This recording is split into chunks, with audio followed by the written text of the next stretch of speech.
To place an order, start by locating the App Store on your device, which may be the App Store or Google Play, depending on the device you are using.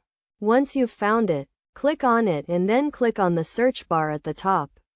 Type in Global and select the first option that appears, which should be the Global Delivery app. Click on Get or the equivalent option to download the app. After it has downloaded, you can exit the App Store and find the Global app on your device, recognizable by its green and yellow icon. Click on the app to open it, and you'll see options such as free delivery on your first order and a list of popular orders. Select Food to view the menu and choose an item to order. For example, you can select an item from the first option that appears, which may include promotions and other deals. Add the item to your cart and proceed to checkout.